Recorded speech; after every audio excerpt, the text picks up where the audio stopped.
Hello and welcome back to Spiritually Speaking with Skyla, and I have Danielle back again, which is amazing because I haven't seen her in so long, and I was like, oh, I'm in town, come back. Yeah, come back. And then I was out of town for a whole I know, week. so it didn't work. And we just literally are always busy, but just going back here and we forth, are. but I'm always so happy to see you and like catch up with you, and last night I was like going through the topics and stuff, and I was like, oh, I'm so excited to see her and just like feel your energy and see your eyeballs, you know, like just to I see agree your presence. so much. So nice. And I was just with my best friend Shari in LA, and I was telling her, because we've been talking about, you know, doing some content together and stuff too. We've been talking about it for years, and we just never have actually That's done how it. we started doing the podcast together. Literally. Because you guys were doing it together and you guys had started something, and then I was like, wait, I want to start a podcast. Will you be on my podcast? And you were my first guest. Like, that's how I started my podcast, was you, because you had that idea with her. So thank you, Shari. Yeah, exactly. Shari and I have been talking about it for way too long and just never actually commit to the bit. But I was telling her like how important it is for us to do things like this and how fulfilling it feels for me afterwards. Yeah. Like the way I feel after we podcast, I don't feel many other times in my life like how much purpose it gives me, like how full my cup is after. Like, yeah, I feel like I have like a whole level of spiritual growth that happens during a podcast episode. I don't know why, if it's like the fact like of filming or like that I know it's going out, because like I don't like, even if it's reaching one person, like even if one single person, because I don't have that many views yet or anything like that. Obviously I'm trying to grow my channel, but like even if it affects one person and changes one person's mindset and makes them feel more connected to God and more connected to the universe, like that's enough. Like that's all I really and I totally care about. agree. And honestly, even just like what you said, like how it changes your perspective or changes your mind about something, it's like that's honestly just enough of a reason to do it. Because I feel like honest, we go like, in it in topics where it's like we don't really have to know the answer to the topic, but we kind of go through like how we feel in the episode. Like I come up with questions and topics and stuff like that, and I have like an idea of what I'm gonna say, but most of the time a lot of other stuff comes out that I'm like, oh, I didn't plan for that.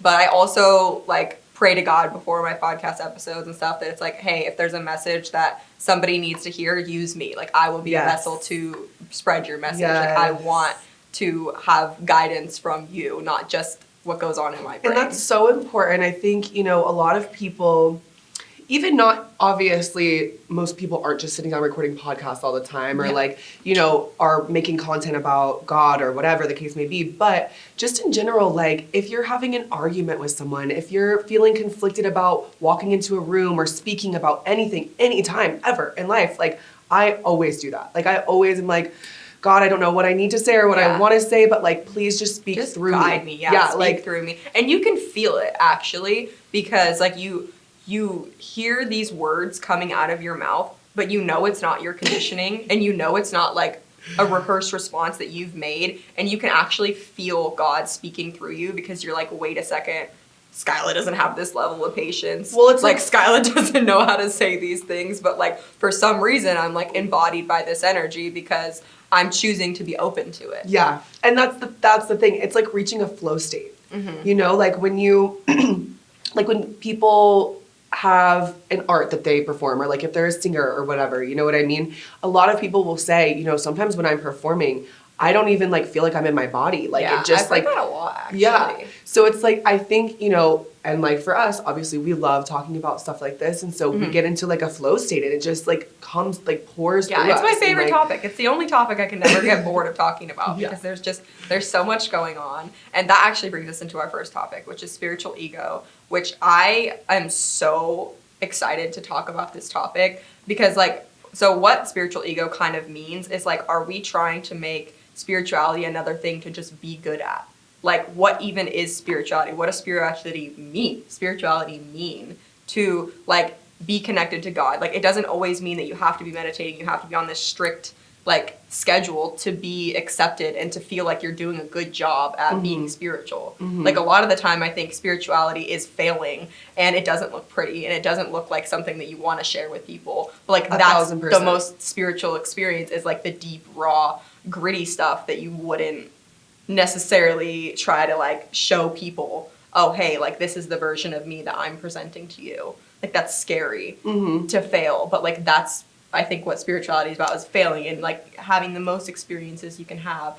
And like that's why we're here, is to keep trying and Yes. doing new things and having new experiences. Well, you can't like learn in life and like get better at something if you don't fail. And if you No. aren't raw and honest with yourself about how you're feeling or how, you know, it's affecting you or, you know, whatever, you have to be real with you about like how things are affecting you, you know? And a lot of people, like you said, put on this mask, this is how they present themselves to the world. And then they get so caught up in putting on this identity that like, they don't remember exactly who they are, where they're trying to go, or like, you know, where that path is trying to lead them. And so like, I think it's so important just to like do instead of like worrying about how other people are perceiving it or how God's perceiving it even. I mean, of course you want to be as close as you can to like being accepted by him and being loved by him. Like if you have a connection with God, you know how important that connection is. And you feel when you do something out of alignment. Exactly. And you feel when you are in alignment and when you're on the right path. But like what you're saying, it's so important to be out of alignment sometimes so that you can know how to course correct and like how to get back to center, because no one's perfect all the time and God does not expect us to be perfect all the time. He created us exactly the way that he wants us to be, you know? And so we have to give ourselves a lot of grace. And a lot of grace and understanding, and it's really hard sometimes. It's really hard because you feel like, especially like, you know, us doing this and we're putting it out into the world. And so now, you know, if people watch this and see this and based on what we've talked about, maybe they would expect us to have like, you know, a higher level of being or like a higher level of authority or like, you know, or some type of lesson plan or something that's like concrete or structure. Yeah. But like, no, I don't have that. I'm just doing this and putting this out there because I feel called to do that. There's no other reason. I don't have a formula. I don't have an answer.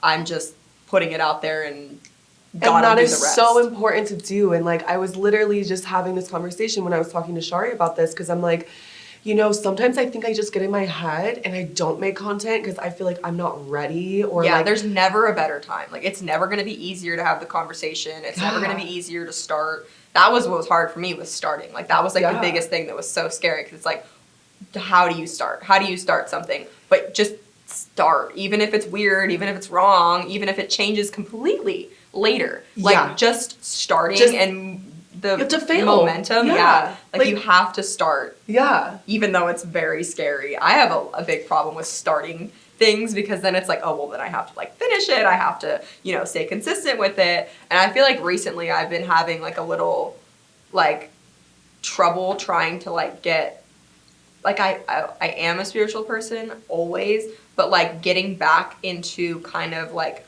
a routine of being spiritual. And that's why I feel like this topic like resonated so well with me because like, is it something that I'm trying to be good at? I understand I have this podcast and like I am portraying myself as a spiritual person, which I am, but like it's not always easy to be spiritual. And like I was getting upset at myself for like not meditating and not doing like, because I used to have a routine where I would wake up and I would journal and I would meditate, and that was like the beginning of my morning, and I felt like connected basically every day. And then that just fell off. And I was traveling recently. I was out of the country. I was in Europe and I was in China and I was in Korea. And there was just so many different time zones. And the last like 2 weeks I've been home, I've been struggling so hard to like feel like I'm in my spiritual journey. Like I feel like I'm doing what I'm supposed to be doing because I haven't been meditating and I haven't been doing what I normally do. But then recently, the last 7 days, I randomly started this thing where it's like I saw this and I was like, you know, I'm going to try that. And you write every night before you go to bed, you write 7 things you're grateful for and then 1 thing you want to manifest about yourself. Yes, I've seen this. Yeah. It's like a trend right now. I've seen this and so too. I started doing that, and it's only been 7 days and I feel completely back in alignment. Not meditating, not doing any type of things, but being like aware of my gratitude every night. And then these manifestations are not like, you know, it's more like I speak truth and I, you know,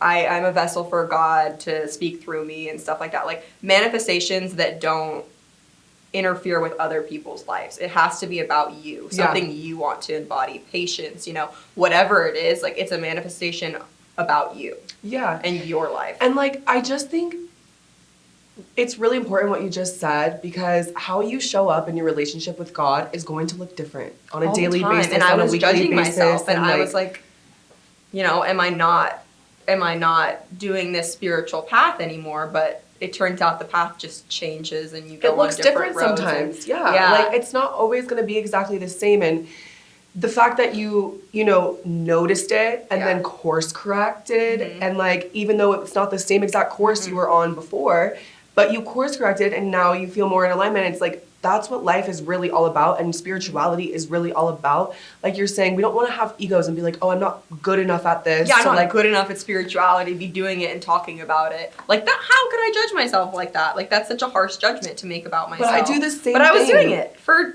I do the same thing. Weeks and weeks. And like, that's exactly what we were talking about as well, is like, it is scary sometimes, because you do almost like put yourself in a position to like be a role model by speaking about these things and by putting it online and like doing this topic of conversation. Like, you are kind of putting yourself in a position where people may look up to you in some type of way, because what you're saying resonates with them, it helps them, you know, whatever it may be.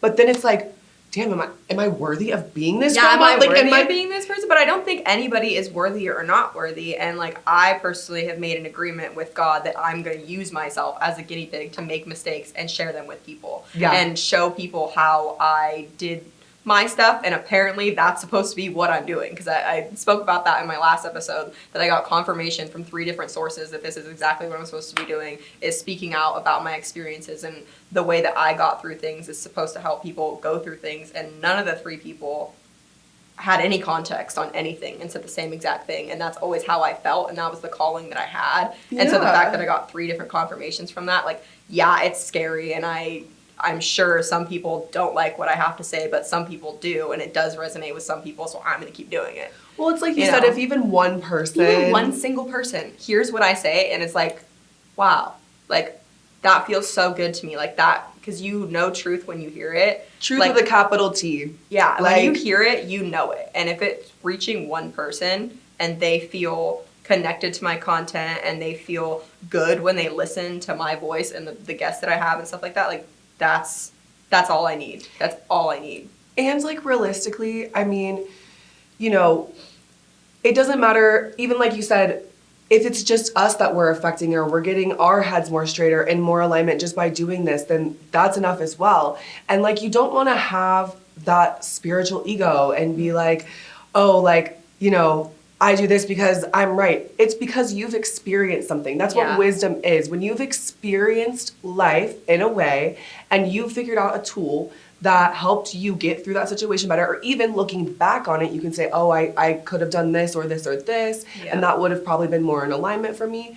That's wisdom. That's truth with a capital T. That's like what we're talking about. So just because you got through life in that way and it helped you, there's going to be other people that could help and resonate with, because it's real life experience. It's not just some random piece of knowledge that you're taking and spitting back out. I'm not coming on here and telling people this is fact, this is how you do it. You know, I'm saying, oh, this is how I experienced it. Maybe it resonates with you, maybe it doesn't. Exactly. Take what doesn't, you know, take everything with what a grain of does, salt. leave what doesn't. Yeah.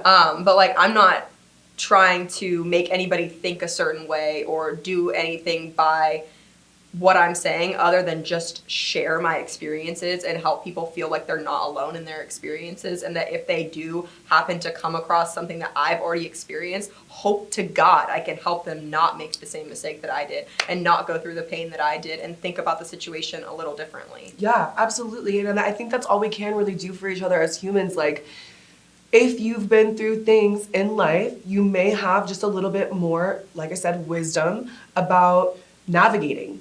And so if we can share how to better navigate in a way that actually protects someone, like you said, from hurt or pain or regret or guilt or all of those things, it's like, that's actually the only thing that I ever want to do in life. Like, I feel like that's my purpose, is to like help shine a light and just be a light. Or provide peace for anybody. Like, I mean, when you hear something that you know, like, resonates, you feel peace in your soul. Like, you feel good about hearing it and the reassurance. And sometimes you don't need like a correct answer. You just need to feel that you're not alone in your experience, that other people are going through this. You're not the only person in the world that's made that mistake or done something wrong or, whatever it is. Like, you're not the only person. A lot of people have very similar experiences. They're just too afraid to speak about them. Exactly. And people get so isolated and lonely, and that it causes so much other turmoil in their life. I don't think people understand how powerful it is to just like get something off your chest,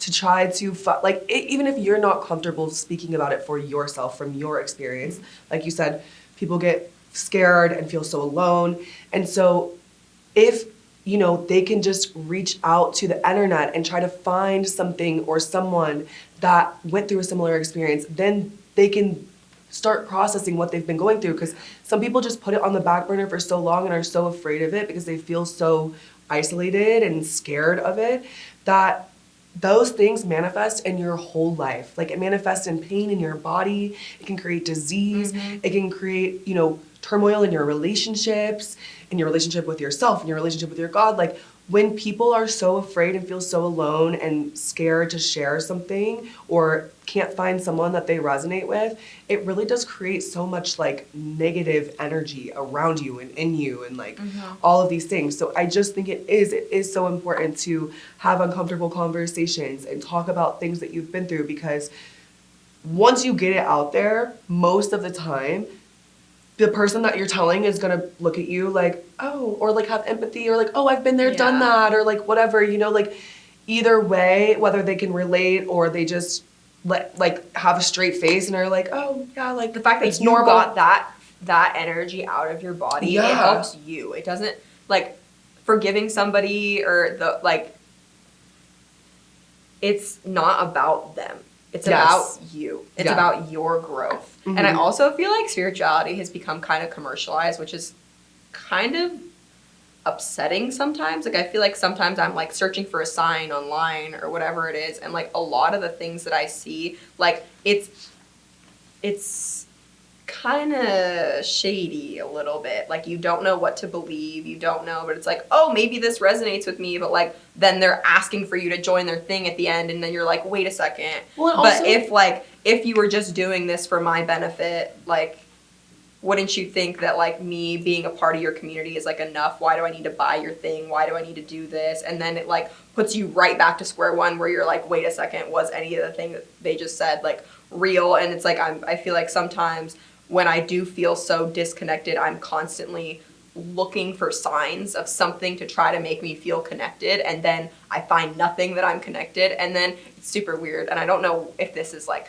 psychological or energetic or what it is, but like it seems like as soon as you give up on what you want, it comes. Mm-hmm. And I don't know, like, is that the law of attachment? What does that actually mean? Like, is it all in your brain? Is it coincidence? Like, I don't really know what that is about, and I don't understand how to like detach yourself from an outcome when you care about the outcome. But then it's like, once it happens, it happens. It's almost like when you're looking for like your keys, though. You know what I mean? Like, when you lose something and you're looking so hard and you're like, you can't find it. Okay, I'm over it. Like, I'm just not gonna go. And then you sit down on the couch and they like pop out from the freaking like pillow, and you're like, what the fuck? I looked at that pillow. This just happened to me with my passport. Oh, I lost my passport in LA, and I thought I was gonna have to pay like $500 to expedite one, because obviously I don't know if I told you, but I'm going to Asia on like Sunday for my birthday.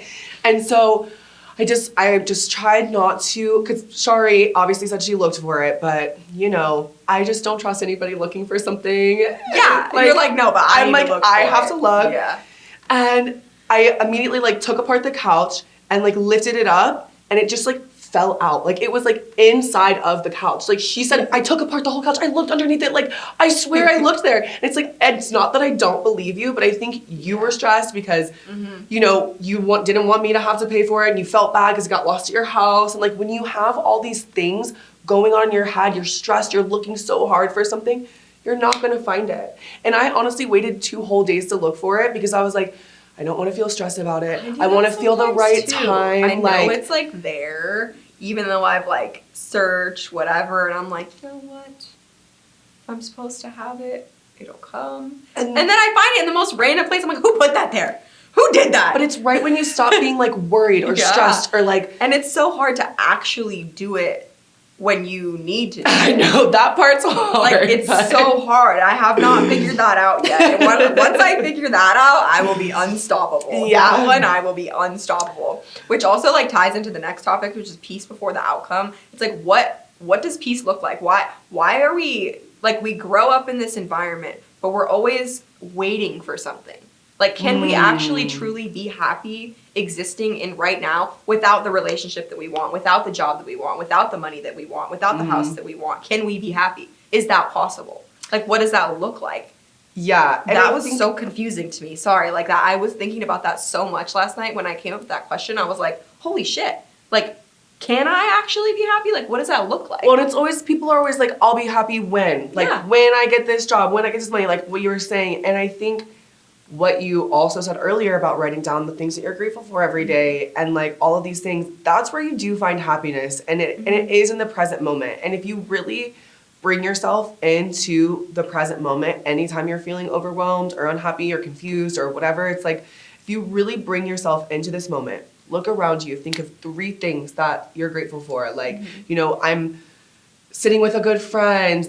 The air is cool. Like, we have air conditioning even though it's 100 degrees in Vegas. We have a studio, which is crazy. Like, the fact that I even have access to film in a studio. Like, people online like to say, oh, it's sterile or oh, whatever. I have a fucking studio. I don't give a fuck what you say. I'm able to film, and I have people that support me and are able to edit my content, and I have that opportunity. Like, I'm gonna take it. Like, I don't know what else you think I'm gonna do. Like, I have a studio, and I have a freaking table, and I have a chair to sit on, and I have an office to be in. Like, that's amazing in itself. Like, not a lot of people get that opportunity, and I have that opportunity. Absolutely. So, like, and so I think like there are really not as many problems as in the present moment that people like to create.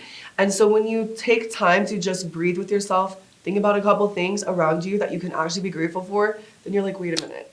But why was I so out of peace? Why was I so out of balance? Because like I'm worried about what's going on tomorrow or yesterday or last week or, you know, what's coming up next and the big thing that I'm worried about or that I'm prepping for or whatever. It's like, yeah, that can get overwhelming and you can lose your peace when you're in those states of mind. But the moment you realize that, if you can find an opportunity to like bring yourself here right now, think of just a couple things to be grateful for, that's how you're happy now.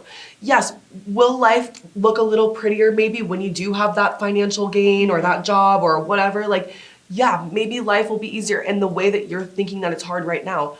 But when you're there, there's going to be other things that are hard. And it doesn't matter. Like, you can climb and get all of the things that you want in this life. But every time you go higher to a different level of life, there's new problems and new things in that level that, like, you couldn't even see back then. Mm-hmm. So it's like you have to just, as much as you possibly can, you have to try to be present. And that's, you know, why meditation is important and why these things are important. But yeah, I think that's where you find peace in the present moment. This small gratitude thing, even though I've only been doing it for 7 days, I feel like I've transformed in the last 7 days because I feel like because I've spent so much time, and these things that you write that you're grateful for, they can't be like little things. You have to really think about it. You have to be in like a state of like thinking about what am I grateful for? You can't write the same thing every day. It has to be different. And like the fact that I'm 7 days in and I'm nowhere near being done with things that I'm grateful for and the things that I've come up with in my brain that I am grateful for, that I'm like, oh, I guess I didn't really think about that. I feel like I'm living in a state of gratitude. Like I'm so grateful for everything that I have and everything that I've built for myself. And it might not, you know, it might be less than what some people have. It might be more than what some people have, but it's what I built for myself and I'm grateful for it. And I think that because I've been so focused on being grateful that I'm like happier about everything that happens. And like one of the manifestations I wrote was that like I'm more, not exactly what I wrote, but like about organization and not feeling like stressed, and that like, you know, I'm able to do things with such ease that like other people don't even understand how I do it, you know, because I'm so organized. And like this week hasn't been any less than other week. I have not felt stressed at all. I've been doing so much, but I've been like weirdly just more organized doing it and less stressed doing it. And I can't explain it. But like the other day I was like, oh, I did so much today. Like I got so many things done today. It's insane. But like, how did I not be able to get those things done last week? Like, how was I not able to do that? And like, I don't know, but something's working. Something's working. I mean, if you're putting yourself in a state of gratitude and then telling yourself that one other thing that you want to improve on, you already are believing it because you're already in a state of like, oh, this is true, this is true, this is true. The first 7 things are absolutely true, right? Yeah. Like the things that you're saying you're grateful for. Yeah. So that last thing, that's why it works. Like that's genuinely why it works because you're already, first of all, in a state of gratitude, which is a very high frequency to ride on. Second of all, you're writing down a bunch of true things. Yeah. And then you just true want things this. that you think about and you're putting energy into, okay, it can't be like one little line, oh, I'm grateful for my house. Like, no, like it has to be something real, something deep that you write. And also, so I had been doing this for like 3 or 4 days at this point.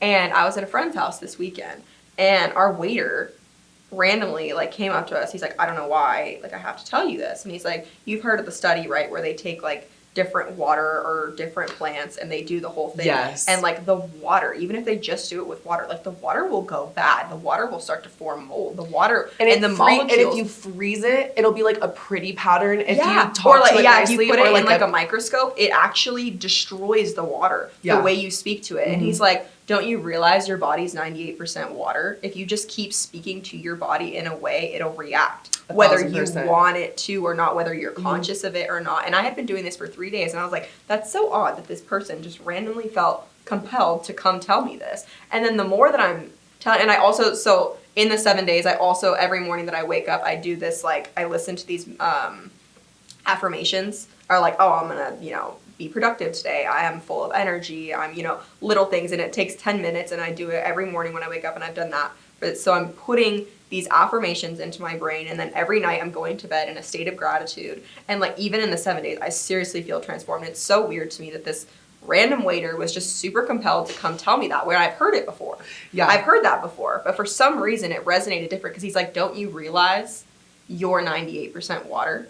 Like your molecules will react to the way you speak to it. You have to be more conscious about the way that you speak to yourself. Yeah, and I think that's a huge, huge, huge problem with like a lot of people. Like I think a lot of people can resonate to like talking down to themselves in their head or even out loud or even to other people. Yeah. And I don't think people who are doing that realize the negative effects that it really does have on them, on their life, on the people around them, on what they are able and open to receiving in life, the opportunities, like everything. Like it really does have such a dramatic effect. Like how you speak to you, how you talk to you is so important. And like I make it a point when I'm like really praying or like distraught about something and I'm just like talking to God, I make it a point to like go look in the mirror.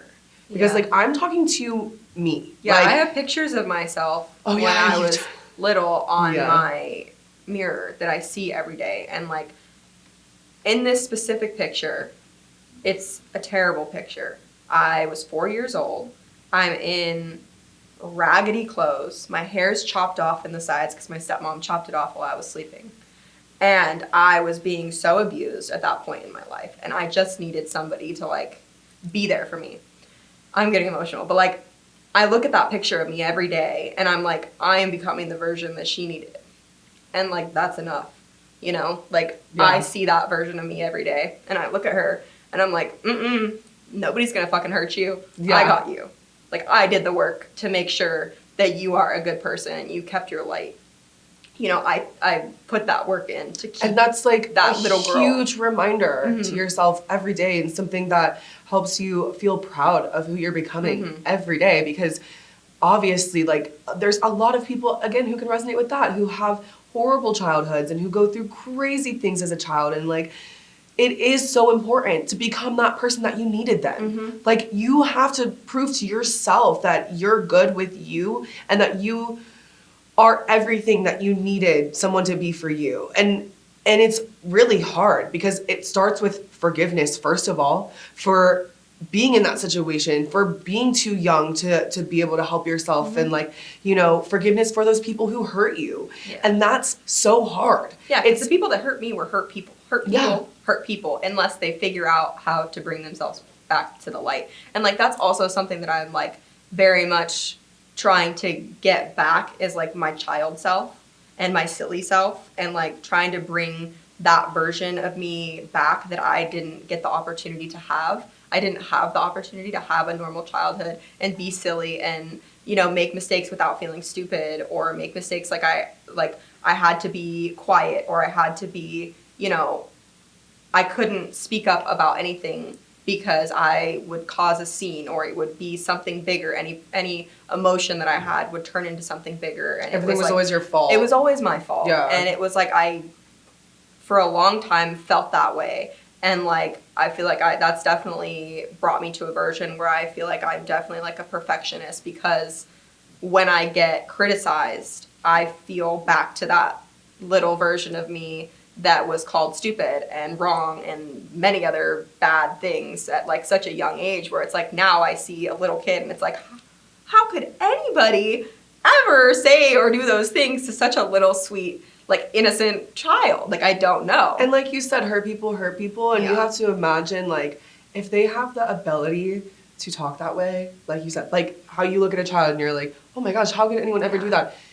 If they have the ability to do that, imagine how much they have destroyed themselves. It's going on in their brain. If they're talking to you that way, imagine the way they're talking to themselves in their freaking brains. And then that's the way that they present to you. But the way that someone presents to you, even if it's in a bad way, that's only the tip of the iceberg. Yeah, like you people only are only see that showing little 10% part of their darkness, and that's what you get. Mm-hmm. Like imagine what they're living in. So like even if someone's mean to you, like be kind. Like I speak to my stepmom now. Mm-hmm. That's crazy. And I'm around her, and she did way more awful things than that. But it's crazy. Like I speak to her now because I'm able to see my little brother who's 13.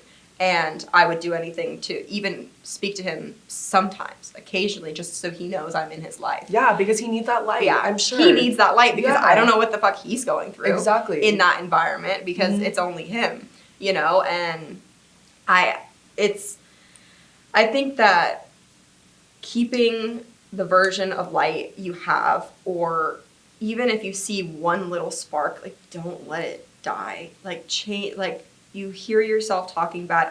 No, stop it. Play some music, do something, get out of your head.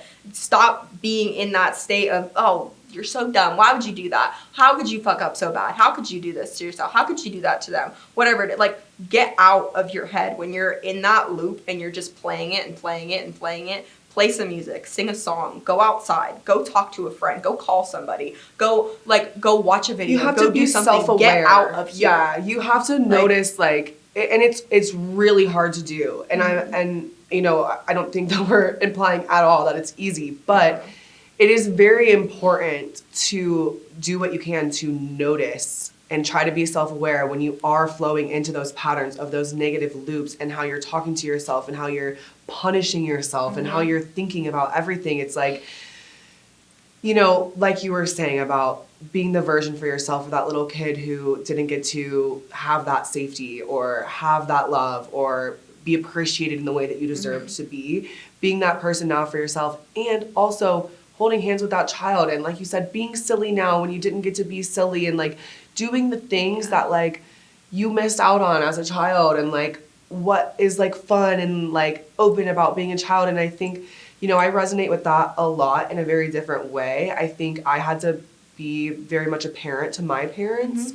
And so I never really felt like I got to just be a kid and fuck off and make mistakes. Yeah, and be like, silly. Like, it feels so healing to like be silly with like friends and, you know, by yourself, like dancing in the kitchen, whatever it is, like little things that make you feel childlike and safe. And the fact that like now I feel like, oh, I can be silly and I don't really care what somebody else says about it because I know I'm being true to myself. And finding friends that allow you that space. Yeah, too. Allow you to be absolutely retarded. Retarded. It's just like so fun to be in that environment. I feel like I have such good friends now, and I think that also comes with, you know, hiring not hiring anything, but like what am I willing to accept for me? Because like I will not allow anybody in my life that would hurt me. Yes, you set strong boundaries. Yeah. Like, and it's not worth it. Like, I'd rather somebody think that I'm like tough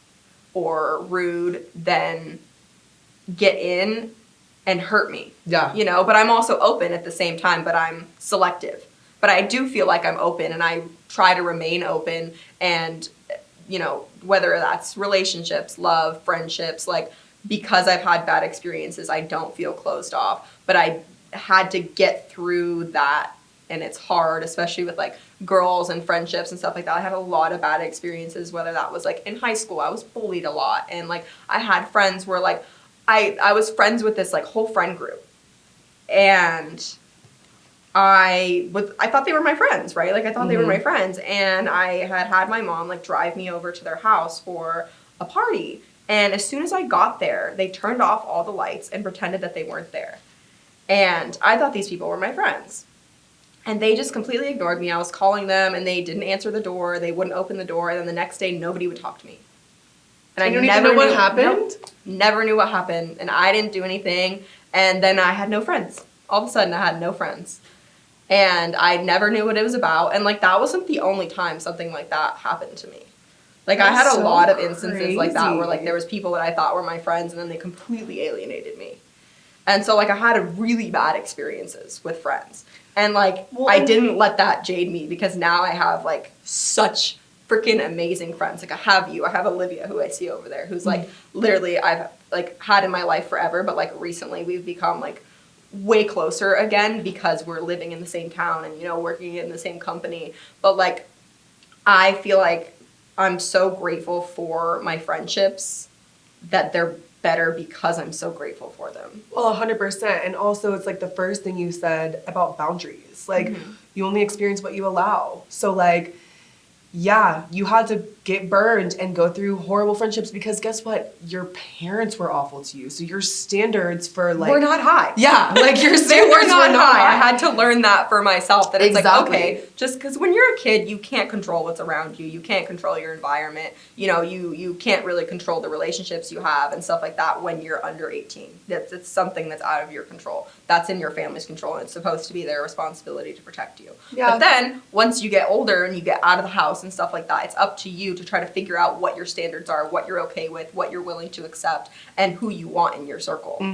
You know, and the initial, like, time when you're setting the boundaries is so scary, because you lose a lot of people, and you're like, oh no, like, maybe I'm going to be alone, maybe I won't have friends, I don't know. Like, that initial time where you decide to make the change of, hey, I'm going to switch this up. Yeah. People are like, oh, you've changed, you're not the same. It's like, oh, I've changed because I'm not willing to let you put me down anymore. Yeah, and I'm also not willing good. to let you, like, push me around and stuff like that. Like, you're supposed to change. I think it's so weird when people are like, oh, you've changed. It's like, good. And you've stayed the same. That's more, like, that's more sad than me changing. Like, sorry. Like I think if you're not changing and growing and learning in life and setting higher boundaries, and I mean, boundaries are the highest form of self-love. Like, you are really showing the world and God and yourself how much you love yourself by setting those boundaries. And that's why, at the end of the day, at first, obviously, it's scary. You do lose people. You do lose situations that, you know, you're just not going to put up with anymore. But once you prove that to yourself and you actually do cut those ties, make those moves, do those things for yourself, then you're attracting people on a level. And then people start flowing in that you're like, wait a second, this is exactly what I needed. Yeah. But, like, once you start setting that boundary and you are kind of alone for that little time, it's like, it's the universe is shifting in your favor because you're evolving. And that's also, like, the last topic is, like, human conditioning versus your soul. Like, who would we be without our memories and our traumas? Like, who are we when we're just sitting silent with ourselves without our memories and without anything that makes us who we are? Who are we without the things that make us who we are? We are everything. Yeah, we're everything, and we're able to be whatever we want to be. We're able to change every day. We're able to evolve every day. We're able to decide to be different, or, you know, decide to go here, decide, like, we're free to do that. But I feel like so many things, like, why did I not like the color pink growing up? Why do I like the color pink now? Like, why, like, but then if you look back, like, there's certain memories where it's like, maybe there was, like, a pink clothing or a pink, you know, thing that you saw in a memory that made this happen, and then you didn't like it for those things. But, like, all these things are conditions, versus, like, your soul is such a pure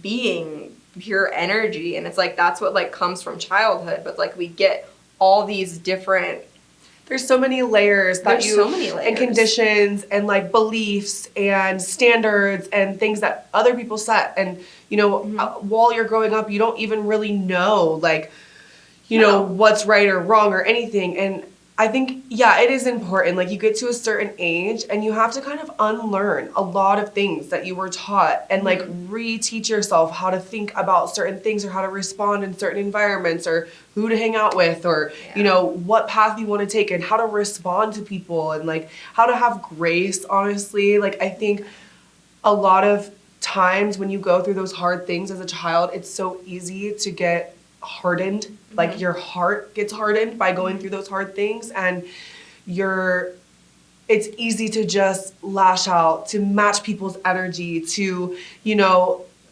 be on their frequency because they've brought you down to that point. And discipline is hard. Rising above the occasion is hard. Choosing Absolutely. to not lash out at someone, choosing to not yell at someone when you feel like it. You feel at every part of your body, you feel so much anger. Like, anger is my worst emotion. I hate being angry. Yeah. Like, I feel like I almost want to punish myself when I get angry because I hate it so much, being angry. Like, it puts me in such like a frantic, like, just icky yeah, state. I'm such a bitch. I hate being angry. I don't like getting there. Like, I also think you should surround yourself with people that don't allow you to get there. Amen to that. You should have friends that see that you're getting somewhere and choose to bring you back down instead of test your limits. Like, you should not be friends I completely or have agree. people in your life that like to test your limits. Yeah. You know, like, obviously some people, like, you know, whether it's in like work or, you know, certain family members, you can't really control, but you can control your reaction. And if you don't yell back and if you don't get bigger, you get softer and quieter, usually like 99.9% of the time, they come back down because they're like, wait a second, I don't need to be in fight or flight mode. Yeah. Like, you're showing them that you're not a threat. It's funny that we're talking about this because this was literally the message at church last week. So I just wanted to like share a couple of things that like I wrote down from church because it's literally exactly like what we're talking about. So it says like, release the need to get even. Don't become the thing you're fighting against. Someone's actions shouldn't dictate your response. Move beyond justice and into grace. Let God be in charge of justice. The heaviest weight you'll ever carry is a backpack full of grudges and offenses. And then it says, respond with unexpected grace. As followers of Jesus, we aren't called to do the bare minimum. We're called to stand apart.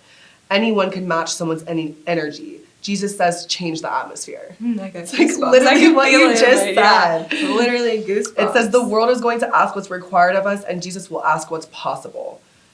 And then, because we were talking about the whole story began with him telling a story about how he learned the word op from his 12-year-old daughter and like how it's her new thing now. Oh, Dad, we don't like this person. That's my op. And what does that mean? I don't even know what that means. Like your opposition. Like, oh, interesting. Yeah. Okay. And so he said, it's like a kid lingo. Kid slang, yeah. And it says, what if your op becomes your opportunity to respond with grace? Yeah. So it's like, it's exactly what you're talking about, you know? Like, it's easy and human and natural to just respond to someone on the level that they're coming to you. But it's actually godlike and, you know, more of a follower of Jesus, more of someone who is, you know, has it more together to just be graceful. And no matter what, like, it's not your, like you said, it's not your responsibility to provide someone justice. Like, provide grace. You don't have to punish someone else. Like, you have no idea the difference it can make in someone's life by not yelling at them back, by not putting them down. Like, they're probably already putting themselves down. It teaches them something. Yeah, it teaches them something, and it teaches them that they don't have to be in a defensive state with everybody. Like, they don't have to be, I have to hurt you because you hurt me, and this cycle just kind of like never ends. But like, when you're graceful with someone, when you forgive someone, it's like, oh, maybe there is some good people. Maybe there are, you know, some good opportunities. Maybe there are people that genuinely don't have to hurt me. Yeah. And I think that's the thing too, is like people get in those cycles of like being that person and dragging others down. And so then they just automatically expect someone to do the same thing to them. And like you said, when you do respond with grace and when you do act different and stand out, that's what it's saying. Like, that's what that note was just saying, like, stand out. Don't be like everyone else. Be different. Be nicer. Be the change you want to see in the world. You know, like be that person. Yeah, so and that's easier said than done because like obviously 1000%. you have the feelings that arise in your body where it's like you feel like, okay, I did this the other day. So Olivia was like, you gotta go to Walmart. They have great 4th of July bikinis. And I was like, okay, sold. So I went before I had a massage appointment. When I went to Rolfing, I went to Corey to go do Rolfing. And so I was like walking around, I found these cute little shorts. I found a cute bikini top. And I'm like, I'm like, I'm already late to my appointment where I'm like, I lied to him. And I was like, I slept and I'm late. Really, I'm in line at Walmart, right? I told him later. But I'm like, no, really, like I fell asleep and whatever. And so I'm like waiting in line at Walmart. I finally get to the checkout and I go to pay. They're like, we don't take tap pay. And I'm like, I was like, what? What do you mean you don't take tap pay? And I had nothing with me but my phone. So I'm like, okay. And then I'm like, can you hold this until tomorrow morning? Because I have to go, right? It was like, it was like 7:30. So like they were closing in a couple hours. It's like, I can't come back. And they were like, we can hold it for an hour. I'm like, that doesn't help me. I'm like, can you please, like, can you hold it till tomorrow morning? Like hold it till like 9 a.m. And if I'm not here, just put it back. Like it's not that crazy to ask for. These were the only shorts left. I found these like, in like some for them. random shit and like found them and they were the only size. I'm like, these are the only shorts left. Like I really like them. They're like $8. I'm like, this is a freaking steal. And I was like, these are great. And so I'm like, can I talk to your manager? And she's like, I get to the manager and they were like, no, we can hold it for an hour. I'm like, why are you not being helpful? Like, why are you not helping me? You're supposed to help the customer. And I was like, so mad. I was so mad at this freaking like Walmart employee. I'm like, you're supposed to like try to help me. Like, you just do it until tomorrow. Like, it's not that much to ask. I was so mad. And I walked out. I was like, I was so mad. And I walked out. I called Olivia because I was like, just so mad. And I went and I got in my car and I screamed. I just screamed. Like, bloody murder scream. And I did it like 3 times and then I started crying and then I felt better. I was like, okay. Like I just had like so much anger and then like later that night after I got home after my session, I was like, that's crazy. I was like, I was so upset at this freaking Walmart employee. But then like if you really look at it, am I mad at the Walmart employee or am I upset that I wasted my time? I was late to my appointment and I changed my routine because I wanted to do this and it didn't work out and now I'm blaming myself. Like I'm not actually mad at the Walmart employee. Yeah. That's what they're told that they can only hold it for an hour. Like that's what it is. It's like, not. I can't do anything about that. But like I was so mad and then I was so mad that I was mad. I was like so mad at myself for being mad and then I was like judging myself for being mad and I'm like driving over to this appointment, like crying and like screaming, and I'm like, I'm going to like get a massage. I'm like, I have to be zen. I have to be zen. And I was like, and I just lied to him, and now I have to tell him that I like lied to him that I was really at Walmart, and I was like, and it was so dumb, but like, go scream in your car. It was amazing. Like I felt so good. I mean, at least you didn't scream that loud at the employee. No. I don't like being mean to people like that, but like. I was so mad. I wanted to throw hands with this freaking Walmart employee. And then I just like walked out. I was like, ah! Like I was so mad. But like I felt so powerful. I think there's something about like the vocal, like the way that it feels when you scream, like letting that energy out, that like when do we really scream? Oh yeah, people even say like cussing in moments, like that really does like release stress. It does. Like and when so you're like I screamed really, really loud 3 times that it was almost like violent. Like it was like violent. I was screaming in my car, like listening to music. It was violent. Imagine your windows cracked and like, you don't know. Anybody someone on the road and just like saw me just like scream crying. It was bad. But I was like, afterwards, I was like, I felt so good. And I also think that there was a lot of probably pent up energy that needed to get out. And that's why I was so upset. You were probably mad about something that happened last week. Yeah, I probably was. But like the fact that I was able to get it out, like I absolutely advise people to go in their car, play their music, go on the freaking freeway and scream. Yeah. Scream at your loudest. Nobody can hear you. You're getting it out. You don't have to explain it to anybody. You don't have to justify it to anybody. Go scream. And I think that, like being in your car listening to music is better than like going on a mountaintop because somebody can hear you on a mountaintop and you could accidentally startle somebody on a mountaintop and then like something could go wrong. But like if you're in your car just like driving like I think that's a really good thing. And like, I want to end this on a note that's like, being spiritual isn't about becoming like better. Sometimes spirituality is just about being part of the present moment, and you don't need to search for something better to feel better. Like, you need to look more in what's going on and you're present than to just be waiting for something, waiting for a relationship, waiting for things.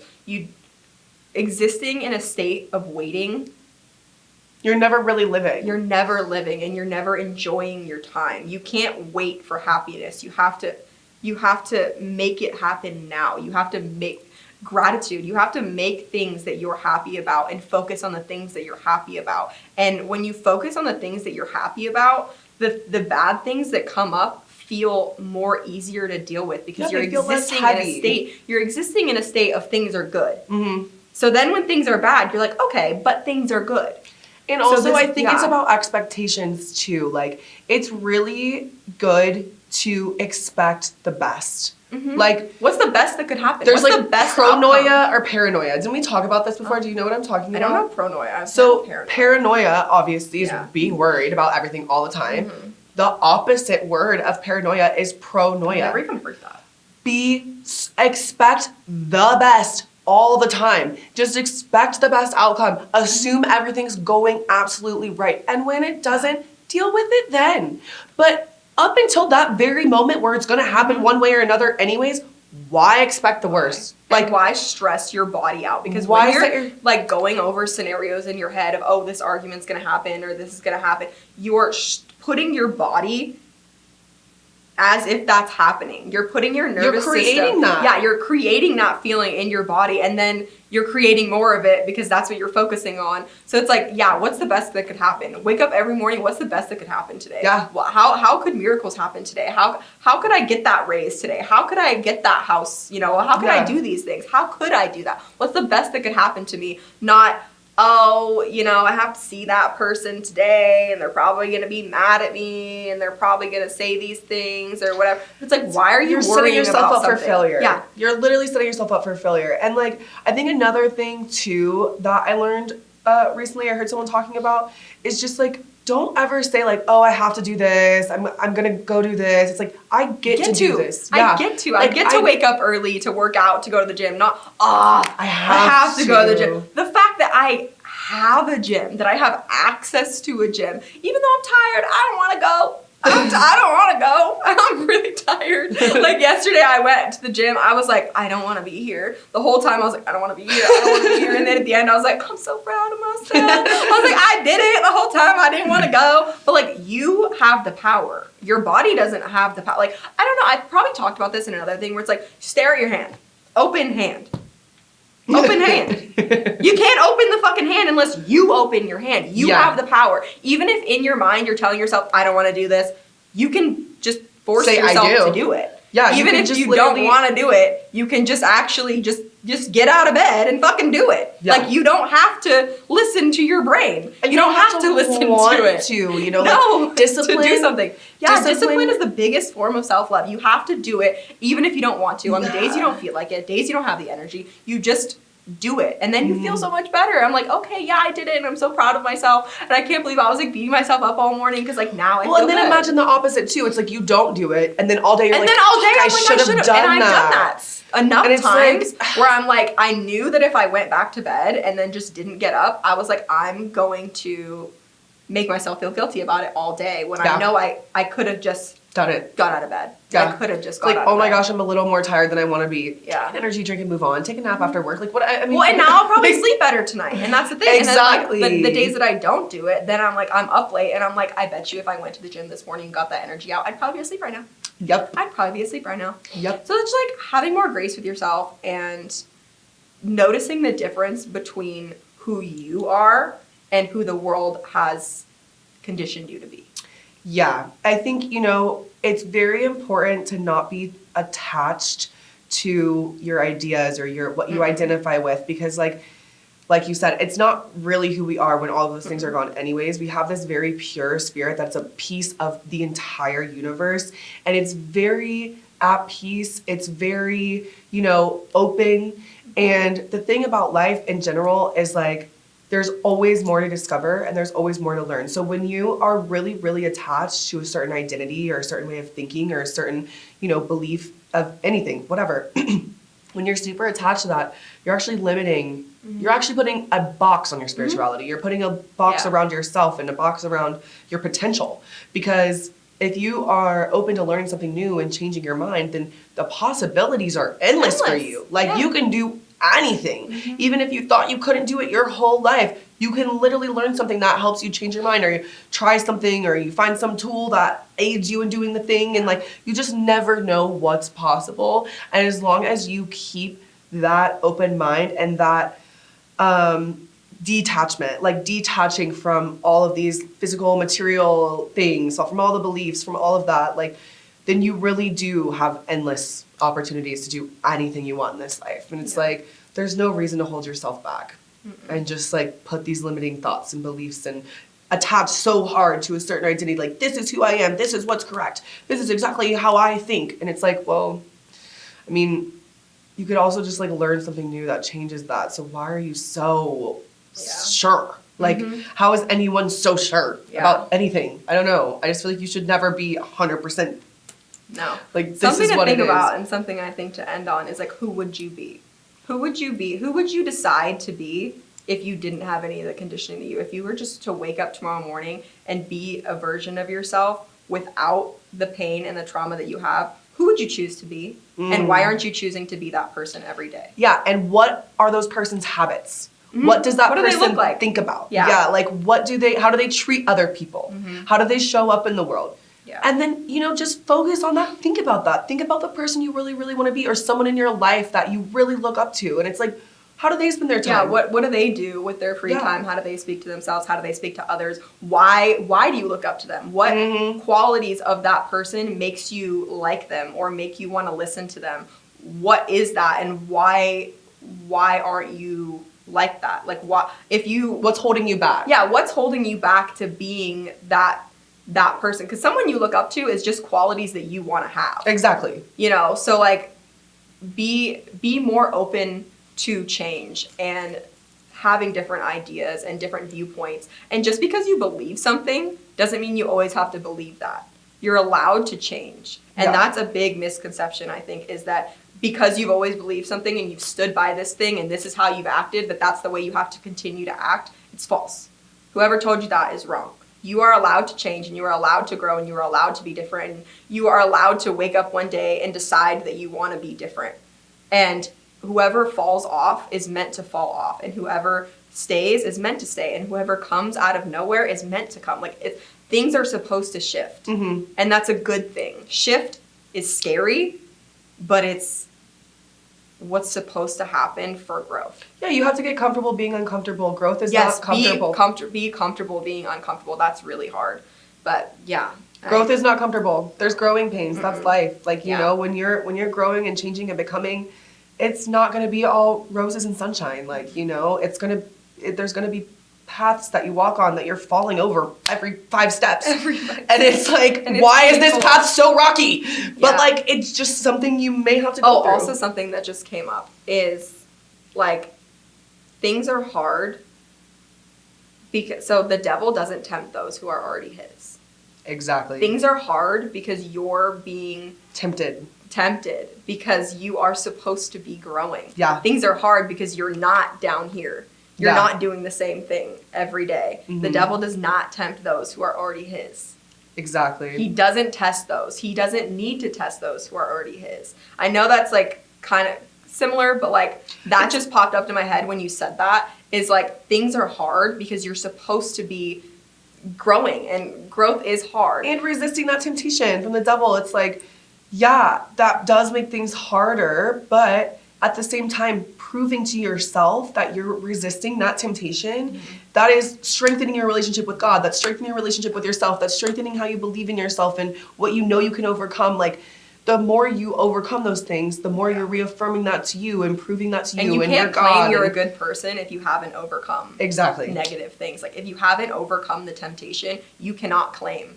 Yeah. Like, honestly, that you're a good person if you haven't seen the temptation and chosen to be good. Exactly. You have to, like, prove it to yourself. And that's, like, it's such an important thing to go through. Like, you know, like that's what we were talking about. You have to fail and you have to fall over and you have to, you know, just find yourself in these bad situations sometimes. But how you overcome it is how you're proving to yourself how you show up in the world. So it's like so important. Well, thank you so much for being on. I love you so much. I love you. And please stay tuned and give me a follow. Subscribe, any Comment, of that like, lovely share. stuff. Comment, like, share. Really appreciate the support. So thank you. Thanks for having me.